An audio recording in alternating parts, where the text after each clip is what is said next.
Hello, and welcome to Knitting Downsized. My name is Katie, and this is a podcast about knitting. It used to be about living in a camper, but now I live in a house, and we talk a little bit about my family and some of the travels that I get up to. So, thanks for stopping by today. I haven't podcasted in quite some time.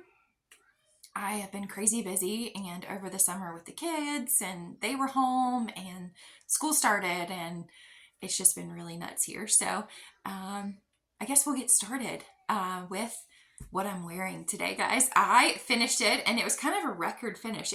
I finished this sweater really super quick.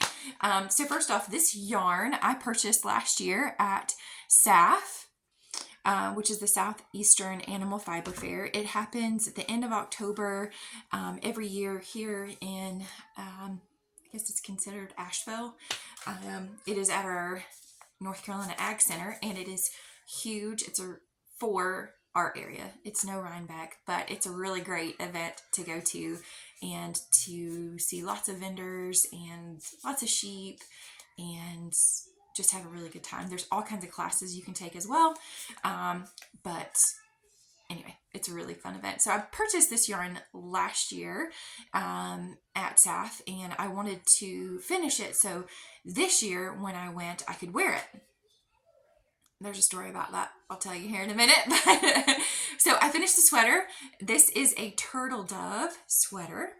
And originally, I made it to where the raglan was not so deep, but this yarn grows quite a bit. Didn't realize it was going to grow, but thankful that it did, because I thought I really messed up whenever I put it on initially.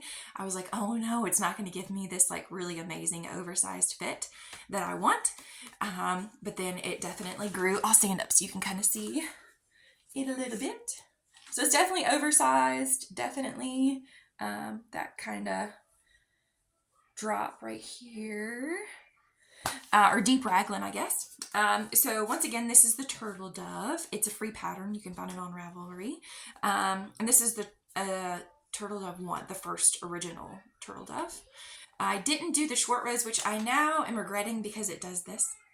And that kind of irritates me. It kind of creates like this little shelf right here. But I don't really care either. I kind of like it. I mean, I still like the sweater. It doesn't really bother me that much, but I think doing some short rows might have helped. But I was in such a hurry to get it done, just because I wanted like an instant gratification, not because I had like a specific timeline. I kind of did, but I had plenty of time on that. So this is the company. I think it comes in backwards, and I apologize for that because I'm doing it the opposite way. But this is Hillside Farms. They are here in North Carolina. It's a farm in North Carolina, and they do everything with the wool in North Carolina, which I absolutely love. The base is their Encore base. It's 200 yards for, I guess, the 4 ounces. I don't have one with me, but it's 200 yards. It's definitely a worsted, almost like a heavy worsted. What I really like about it is it's 45% border Leicester, 45% Cormo, and then 10% bamboo. So I think the bamboo is really what gives it that really cool drape that allowed it to stretch some and to grow some, which I really appreciate. I didn't really take into consideration, like, because it was only 10% bamboo, but it definitely had an effect on the sweater, and I love the effect that it had. So I have lots of things to talk about today. It has been so long that I have kind of stocked up on things to talk about, I guess. Over the summer, I really didn't have much to talk about. So I didn't podcast because I wasn't knitting. I wasn't shopping for wool because I'm trying to downsize my stash. And this was a big part of downsizing my stash. This was, I think, 5 skeins. I might have, because I did do it really pretty long. So I think I might have jumped into like the 6th skein, maybe. But with the leftovers, my son is at school, but I made a hat for him and he loves it. I did some color work with like a hunter green and did a hat for him. with the leftovers because I don't like leftovers. This is my leftover bin right here, except for the stuff on the top. But everything in here is like leftover bits and bobs. And up there in that basket is, all the way, is bits and bobs. And there's some down here. All the bits and bobs. I think I'm going to do a blanket one day when I have time. So first I'm going to show you my work in progress. The only real work in progress, because I've finished almost all my other, I'm looking at some other ones, but they're like long-term lingering things. I finished almost all my other work in progresses that I'll show you here in a minute. So y'all, it's almost done. I'm so excited. So this is my pressed flowers pullover. And it is turning out so amazing. So I just have to finish this sweater, or this sleeve. I didn't realize it had such a stark orange, but I guess it's the camera. So I finished the sleeve. It's definitely a really big, like, poofy sleeve. There's not a whole lot of decreases in the pattern. I love it. It's almost done. So I'm super excited. The yarn that I'm using is Leading Men Fiber Arts and Feederbrook Farms. So the Feederbrook Farms colorway, it's their Entropy DK, and it's in oxidation. And the Leading Men, I can't believe I say the Leading Men Fiber Arts is in their West End colorway, or West End base, and Darkest Hour. So this is what the Entropy looks like. So it's definitely that spin cycle-y kind of barbel pole color changing, slow color changing yarn. I freaking love this. If you guys are looking for a substitution for spin cycle, definitely check out Feederbrook. It's fantastic. Fantastic. Their colors are amazing. They have all kinds of different ones.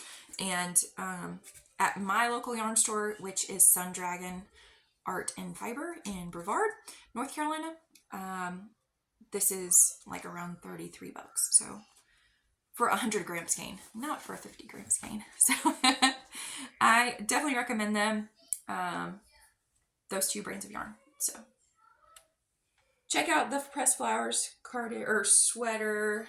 There's a cardigan, there's a hat, I think, and a shawl. So I love it. It's very repetitive. It's very easy to memorize.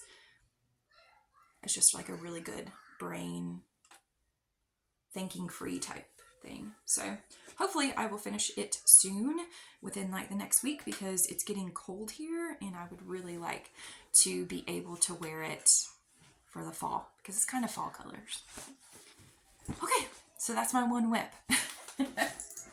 That will hopefully be done very soon. So this is my most recent finished object. My friend, I'm going to show you.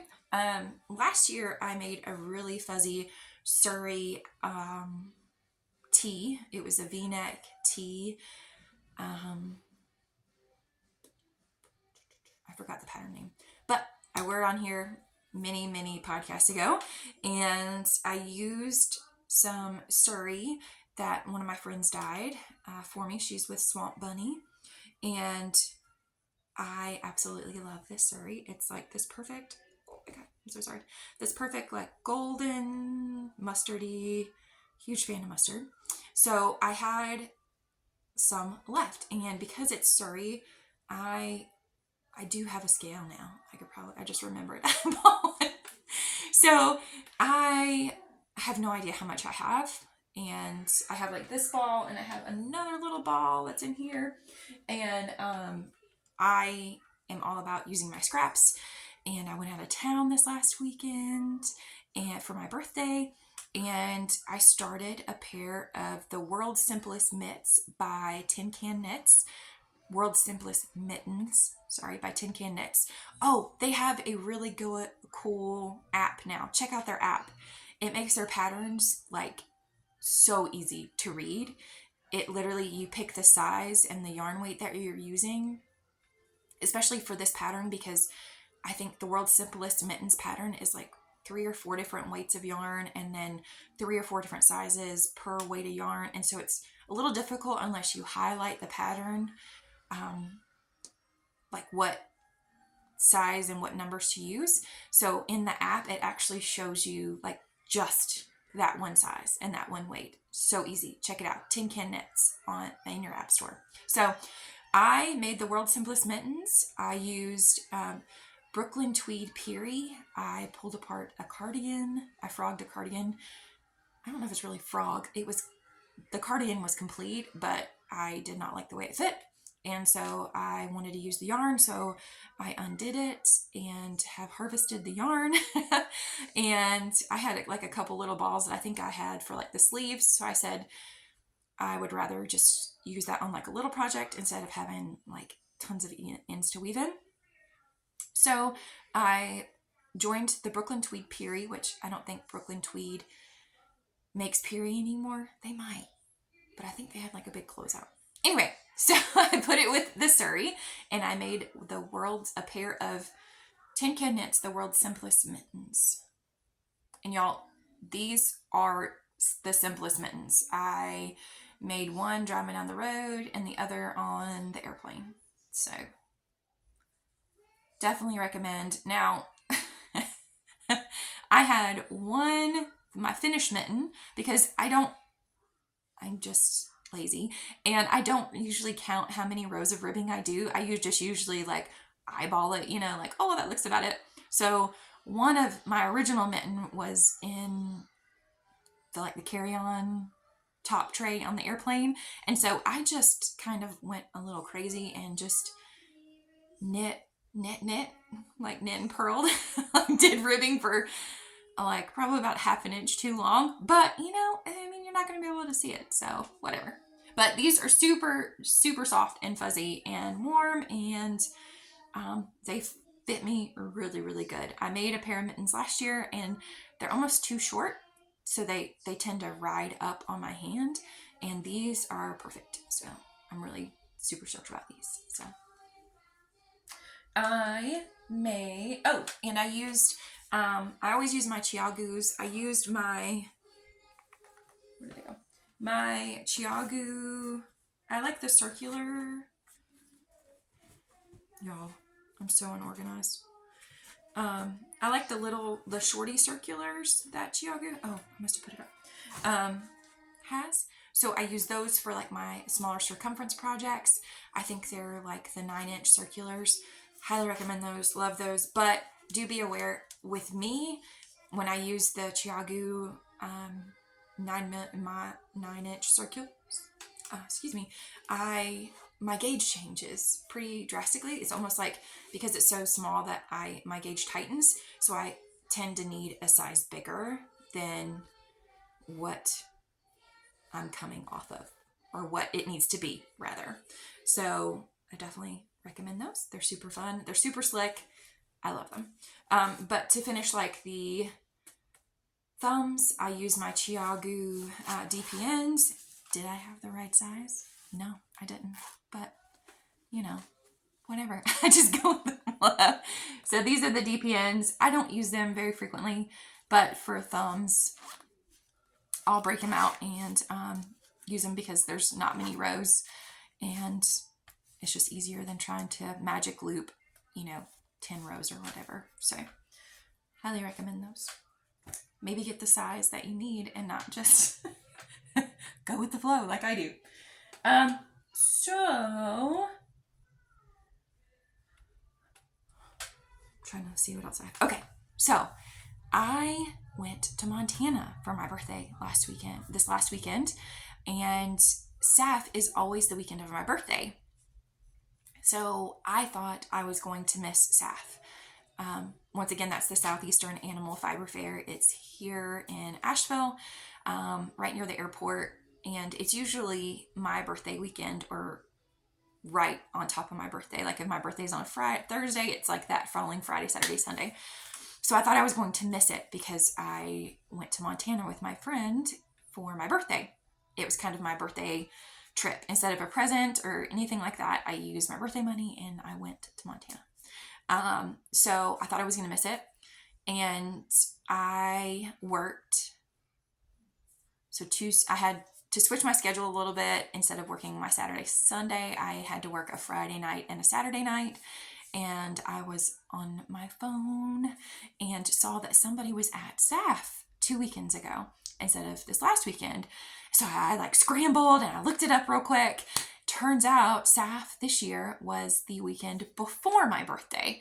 So SAF is, I believe, Thursday, Friday, Saturday, Friday, Saturday, Sunday event. It might go Thursday too, but I've only ever been Friday, Saturday, Sunday. And I hardly ever go for Sunday. I like to go like Friday, first thing, go before everybody gets there. You know why? Everybody's at work, and, you know, get all my goodies that day. So I worked Saturday night and came home, slept, and then went up the mountain because I live about 45 minutes from there, and went up the mountain and didn't realize they closed at 4. And we got there at 3:30. My friend and I went. And so I had 30 minutes to shop and to check out things. And SAF is a pretty big event. Like all the vendors are in like 2 barns, maybe 3 barns. Well, there's some vendors in like the actual animal barns. I didn't have time to get there though, so I was all stressed. But I did get to check out the hillside, and I didn't wear my sweater because it was probably it felt like it was like 80 degrees. It was super hot, and I didn't get to wear my sweater, so I was disappointed. I might have to wear it next year. But I did stop by Hillside again and purchased some yarn. Actually, my friend purchased some yarn for me this year, and I wanted to show you guys. I got different yarn this time. This is, I believe, I'm almost positive, is undyed. It's just kind of their blend. So I purchased some dyed this year, and it's all Rhapsody. So it all says 100% wool. So I got a bright pink and a bright green. So I like those. I purchased Pacific Knit. Pacific Knit Co. I think Pacific Knit.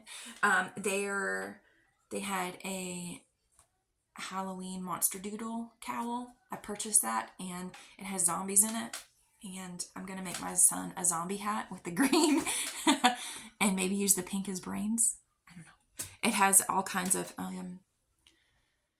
There's tons of charts, like Halloween charts. Check her out. Her doodle cowls, because she's got like an autumn doodle. She had a Rhinebeck doodle.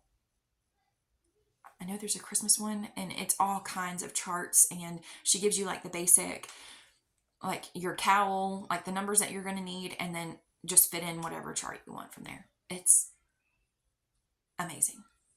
So I'm going to turn the cowl into a hat for my son and just do zombies, maybe a zombie chart. And then I think there's like a Frankenstein, I think I might do too. So I got those, a hat for my daughter, and then a hat for my son. And then I purchased a sweater quantity of this gorgeous color.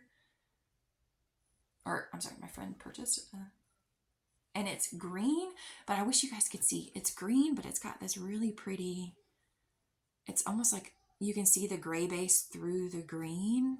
Like, oh, it's amazing.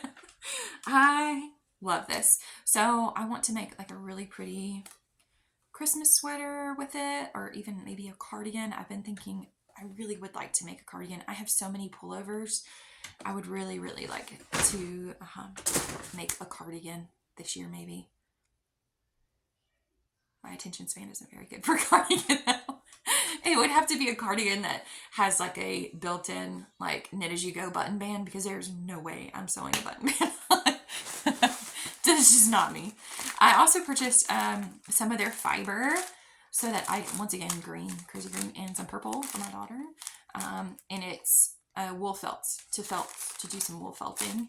I don't know what I'm going to make. I just thought it would be really cool to use. So I tried to use the purple and do like some thrummed mittens, but it just didn't thrum right. So maybe I'm not using their correct fiber, but I'm definitely going to make some little animals out of that. And then, so So I got these colors as well. So this is really pretty. You can't really tell. Let's see if I put walls behind it. You can kind of see it. It's like a deep turquoise and this really pretty burnt orange. I got this as well to make a hat for my friends. And this is the hat that I made. So disregard this very first. I messed up just a little bit on that chart. But I definitely believe in embracing things. Because I didn't realize that I had messed up till I was like way up here. I'm not undoing that. It's a hat. We're just going to embrace it. I'll make it another, or make her another. So there's that. With the color from Heelside. So freaking love it. The charts are from Andrea Rangel, and it's from the first book, the first alternate Stitch Dictionary, not the second one that just came out. I tried to purchase that while I was in Montana, and they were out. So there's that hat. And then I found I have some Barrett wool that I purchased all kinds of colors of that I wanted to do a striped, like I think a striped sweater out of or something. I forgot what I wanted to do, but I bought a bunch of different colors when they had like a big sale during COVID. And so I made another hat. I found this color chart. It kind of looked like mountains, and I really like mountains. So I found this color chart, I think on just like a free color chart somewhere, and just did it real quick. So, but it's super squishy. This Barrett wool, y'all, it's amazing. It's so super squishy and like poofy. Highly recommend their yarn. So let me get back on track. I got distracted by the Barrett wool sitting there. So then we were walking around as all the vendors were putting stuff up. Sorry about that. And we walked by Fiber Seed, and I have used Fiber Seed yarn before. I bought a mustard yarn from them. I have such a mustard problem. Like you could probably tell by all my mustard that's there. Now I have a cream problem. I've purchased like 2 like store-bought sweater quantities of cream yarn. I guess I think that having a toddler means that I should have a sweater in cream colored yarn. Just go for it, Katie. So like I said, stopped at Fiber Seed, and this is lavender and oak. Y'all, I'm usually not a purple gal. I usually don't do a whole lot of girly colors, but this purple, y'all, is amazing. And the speckles, it's so awesome. So it's worsted, 250 yards, and their skeins are a little bit bigger. It's 4.8 ounces, which I appreciate. So lavender and oak, Fiber Seed, and this is their sprout worsted. So I bought 4 of those because I want to do probably a t-shirt. It's super wash. So I thought if I did a t-shirt, it wouldn't be as like scratchy, itchy, maybe like a spring t-shirt. But I also bought a mustard because why not? To kind of play on the like blips in here and maybe do some color work with it. I don't know. But then I bought, this is Old Gold, rather. It's not mustard, but it's Old Gold. And then I purchased this one, which is Ridgeline. Like, y'all, it's like dirty and all those really cool colors. I am over the moon with it. But I thought I could put the Old Gold with that too. And then I purchased this one for just like kind of like a hat or maybe some gloves. Oh, sorry. I don't know why I didn't. So we'll see. And this color is Cinnamon Chai by Fiber Seed. So all of those were by the Fiber Seed. Very thankful they were packing up and I was just grabbing whatever they had left. Once again, I've used Fiber Seed before. Their yarn is amazing and I really enjoyed using it. So I wanted to shop with them again. So, and they kind of like held up their closing up process so that I could purchase some yarn from them, which I greatly appreciate since I was running way behind. So we went to Montana and we went on the 27th. So we drove to Nashville, and I live in the mountains, like near Asheville, North Carolina. So we drove to Nashville, and on Thursday, the 27th, on that night, and our plane left Nashville at like 6 in the morning, and we flew into Bozeman, Montana. And so like 2 weeks before we were to fly out, it looked like it was going to be in the 40s. We got there and it was like crazy snowing and 11 degrees. So it was a very stark difference from when we left where I live in like the mountains. When we left, it was 80 degrees. I was wearing shorts when I dropped my kids off to leave, and we get there and it's 11 degrees and the snow is just absolutely pouring down. It was so crazy, but we had such a good time in Montana. If you guys can go. It was a dream trip for me. I've always wanted to go to Montana, go out west. I love the mountains. I love doing things like that. Originally, before the storm came in, we were going to rent a minivan and we were going to go up to Yellowstone and camp in the minivan and do that whole like van life thing for a few days. And then a couple days before we left, we realized there was just absolutely no way that we could do that. I think Saturday that we were there, it was -1, which I understand. I have been in -1 before here in the mountains in North Carolina, but not slept in -1 in a van. And because I am one of those people that I am not paying for a carry-on and I'm not paying for a checked bag, I threw everything in my book bag. So I literally had like a hiking backpack full of my clothes and carried my coat on. So I definitely was not prepared, like clothes-wise, to camp to do that whole thing. But I swear, y'all, if you are in the area, definitely check out Montana. It was amazing. We saw like kind of just a touch of Montana. We went up to Butte for the day. It wasn't even very far, but we were definitely scared of the roads because the roads, they do clear the roads there, but here they salt the roads and it's a very different thing. Their roads were fine once the sun came out, but it was still only, I think, 19 degrees. So whatever, melted froze on the road. So we wanted to make sure we made it back to the hotel and back to Bozeman before the sun went down, and everything that was thawed, didn't interfere with our trip. So we did go up to Butte, and then we went to Yellowstone for our final day there, and I got to see Old Faithful, and that was really cool. Yellowstone was just amazing. We almost had a mom elk and her baby step out in front of us as we were driving by. Thankfully, she waited and didn't step out in front of me as I was driving by. But we also saw some bison out in the field. That was really cool. It was just a dream trip. It was just crazy amazing. And I feel so blessed to be able to do that and to be able to travel and, enjoy the States. So if you're in town in Montana, anywhere near Montana, hey, if you fly Allegiant, I flew Allegiant. I think our tickets from Nashville were like $120 a piece round trip. So, I mean, you have to pay for checks and you have to pay for a carry-on, but it's worth it.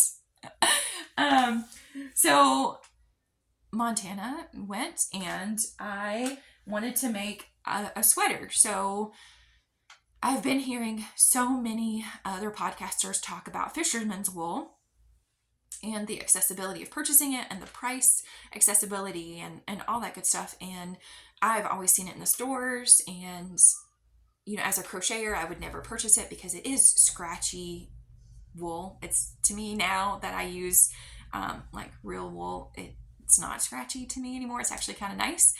I wanted to purchase a sweater quantity, and it's like $13 a skein American, and you get, I think it's like 400 yards of worsted weight wool.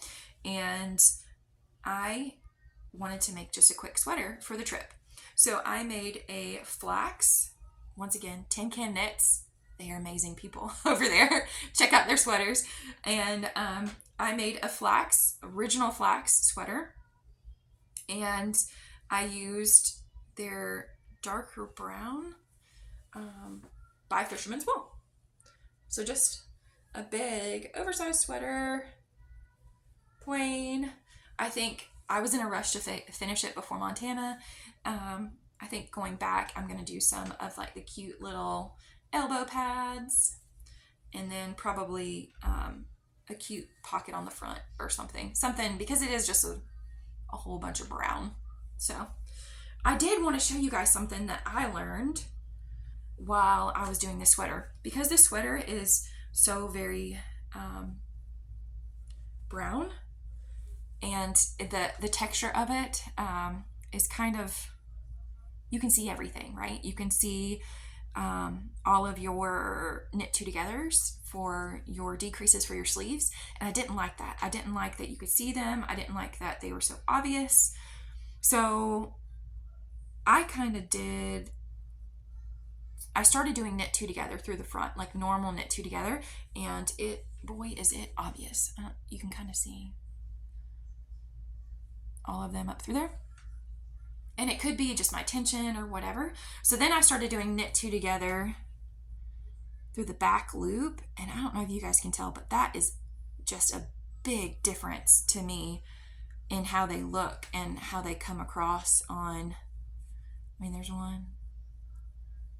So if you don't like the way that a knit two together through the front looks, definitely try the knit two together through the back loop. It lays so much flatter on your sleeve for a decrease, even though it's going to be probably on the inside of your, or on the underside of your arm. You probably won't see it that much, but for me it was a big deal, especially on like such a solid color sweater. I didn't want to see the decreases, and just changing that one little thing made a big difference, and I feel like it makes the sweater look a lot better. So while I was there, the very first day we planned to sleep, because we slept in the airport parking lot for a few hours before we got on our plane.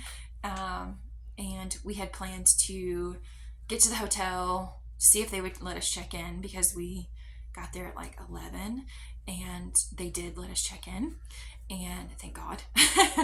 And because it was pouring the snow out, and I drove from the airport to our hotel, and I went right through a red light. Like, just slid right through a red light, and there was no stopping it. Like, I'm a big car girl, and we rented a Jeep Cherokee, and it's the new one. It had no low gear whatsoever that I could put it in, and the parking brake was electronic, so that it was just put it in D and see how far you go. It was rough that first day, because it was still snowing really bad. And they hadn't really cleared the roads all that much. I guess they were waiting, I don't know, or the amount that was coming down didn't make any difference, when they were clearing it or whatever, it didn't make any difference. I don't know, but it was insane. So we parked the car, and the hotel that we stayed at was the Sapphire Motel. If you guys are in Bozeman, oh my God, check it out.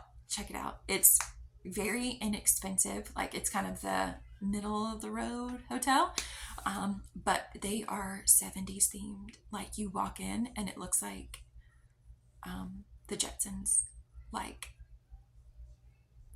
a set that's from the Jetsons. Like, it's amazing. Like, definitely check it out. They it's still a motel, so it's not super fancy, but the hotels or rooms are super nice, and they're all decked out like 70s looking, and turquoise walls, and it's just really cool. So I definitely recommend them. Check them out. So that first day, like I said, we parked the car because we didn't want to drive around town. We walked around town, and Stix, Stix, the yarn shop that is in Bozeman, just happened to be, we have a visitor, just happened to be very close to our hotel. And I just had to stop by because life in Montana does not stop when it snows. Whereas here in North Carolina, in the mountains in South Carolina, the world just completely stops if it snows. The amount of snow that they got would have ended school for like a week and a half here. So stopped by there, and I got some yarn. My friend actually bought me some yarn because it was then my birthday. Or was the day before my birthday. So they just started carrying a new yarn, 100% American wool, Making Tracks by Junction Fiber Mill. And this is their Pebbles colorway. Once again, it's another really good spin cycle replacement. Affordable. It's 210 yards DK weight.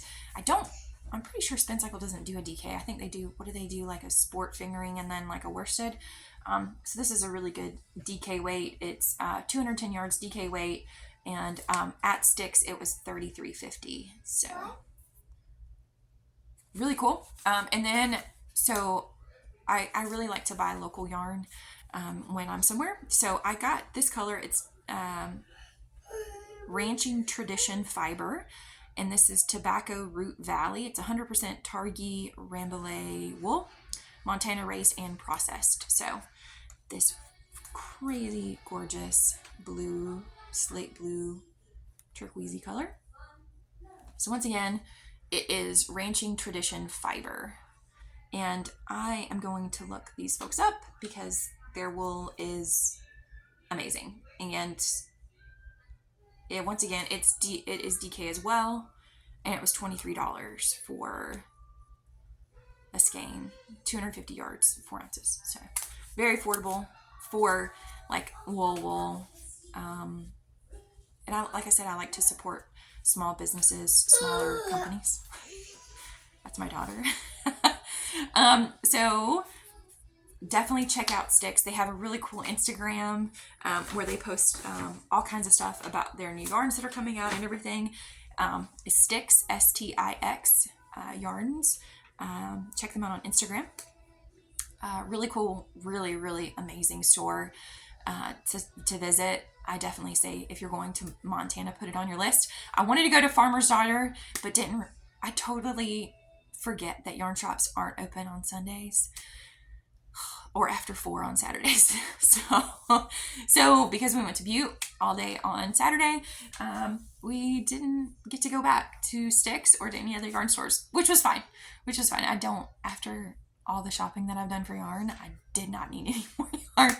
My shelf is going to be completely full. It's currently sitting in a bag next to my bed right now instead of on my shelf because I don't think I have any room. So I think that's it. We're going on 40 minutes now, guys. Like, that is a ton of stuff that I have to talk about this time. So, I wanted to tell you guys a trick that I learned this time. My friend that I went to Montana with said, how about we check out Goodwill? And I said, why would we check out Goodwill? We're, in Montana. What are you talking about? And when they go out of town, they check out thrift stores and Goodwills and things like that and purchase their like souvenirs from there. Y'all, I got a brand new Montana shirt that was like very much like a souvenir shirt for $4. And I got my son a shirt for $2. So there's a tip for you. Just don't take everything, Oh, and I got my daughter because I think it seems like in Montana, they have a lot of maybe like dancing competitions and competitive dancing. And so they had lots of like really cute dancing uniforms and outfits, and so I brought her some back. I shoved those in my book bag because they were coming back with me. But I guess that's it, guys. Thank you so much for stopping by. I am definitely going to be doing an episode in probably the beginning of December, end of November, maybe Thanksgiving weekend. I'll do another episode. I have a lot of projects that I'm about to start. Hopefully I'll be able to do some really cool stockings. I want to do some stockings for the new house. So we'll see how that goes. Usually I do one and I'm done, which is why it's amazing that I finish the mittens. Usually one and done. That's why socks and mittens are so hard for me. But anyway, definitely check out my Instagram, Knitting Downsized, on Instagram, and like this video. Subscribe if you like my content. I am very random and I don't post a lot nowadays. I don't have as much time as I used to. So definitely like and subscribe here, like over there, and follow on Instagram, Knitting Downsized once again. Thank you guys for stopping by, and I hope you enjoyed. Have a great weekend knitting. Bye.